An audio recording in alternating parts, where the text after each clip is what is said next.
So the challenge of the Christian life, and at 66, I am deeply desirous to learn how to do this. I mean, Paul did say, I have learned the secret, as though it took some time. How many times do I come to the end of a day and I shake my head and say, it's been 8 hours since I thought about trusting a promise. I haven't even thought about them. But you know what else I've had in those 8 hours? Anxiety, murmuring. Where do they come from? Not trusting promises. This takes some of us a lifetime to learn.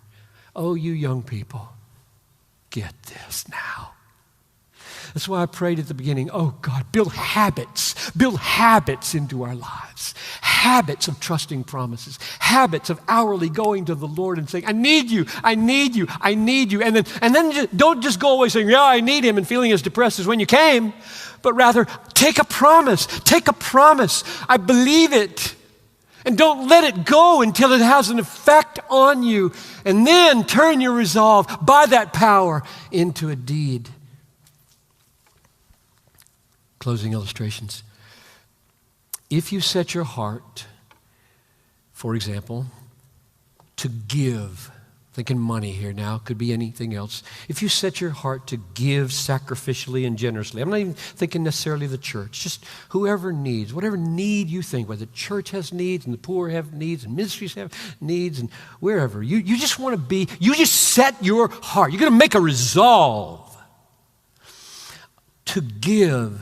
Have a sacrificially generous life. The power of God to fulfill that resolve will come to you as you trust in the future grace of God, in the promise, my God will supply all your needs according to his riches and glory in Christ Jesus.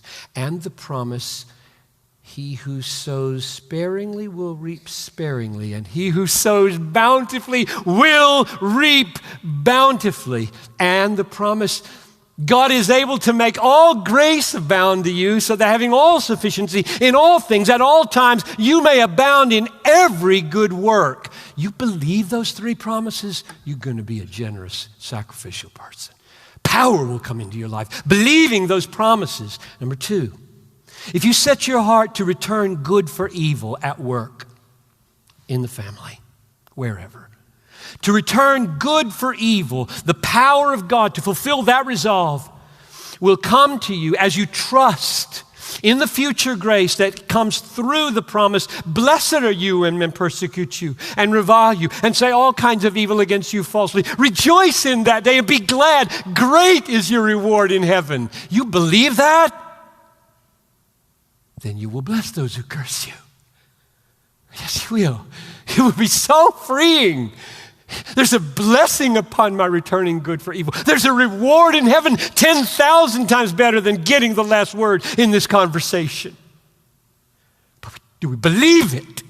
This is a faith issue. Number three, if you set your heart to renounce pornography,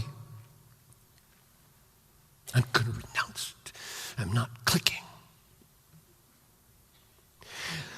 The power of God to fulfill this resolve and turn it into an act of obedience, glorifies God, will come to you through your trusting in the future grace, in the promise. Blessed are the pure in heart, they shall see God. You believe that? Is he satisfying to you in that promise? Is faith for you to assent to a promise intellectually, or is faith also for you to embrace the Christ of the promise as a satisfaction of your aching soul?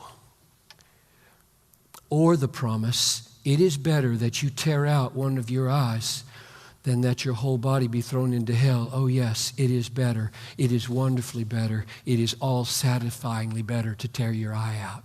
It is so much better. Believe that?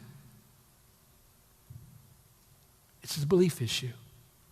Number 4, if you set your heart to speak for Christ when the opportunity comes, you can bear public witness somewhere at Thanksgiving or at work, going to bear public witness when opportunity comes, the power of God will come to you to fulfill that resolve when you believe in future grace that is flowing to you through the promise. Don't be anxious about how you are to speak or what you are to say, for what you are to say will be given to you in that very hour. Do you believe it? Number 5, if you set your heart to risk your life by ministering to the needy in some dangerous place around the world, set your heart to be that kind of servant of God and go to a dangerous place to serve people without the gospel who have a need. If you set your heart to spend your life in a difficult place, a dangerous place, the power of God will flow to you to turn that resolve into an act of faith if you trust the future grace that is flowing to you through this promise. To live is Christ and to die is gain. Or, don't fear those who kill the body and cannot kill the soul. Are not 2 sparrows sold for a penny? Not one of them will fall to the ground apart from your Father. Even the hairs of your head are all numbered. You believe it. You care for me that closely. Every little hair, you count them. That's how intimately concerned you are for my welfare as I walk into this very dangerous place. Yes, that's how intimately I care for you. Sparrows and hares, that's how I attend to my children. And finally, number 6, if you set your heart to invite someone to Thanksgiving dinner who cannot pay you back, the power of God will flow into that resolve and turn it into an action if you trust in the future grace that is flowing to you through the promise of Luke 14. You will be blessed because they cannot repay you. You will be repaid at the resurrection of the just. Do you believe it? It's a wonderful thing to live by faith in future grace. It's radical, it's freeing, it's satisfying to live by faith in future grace. May God increase our daily faith in the inexhaustible, blood-bought, Christ-exalting future grace.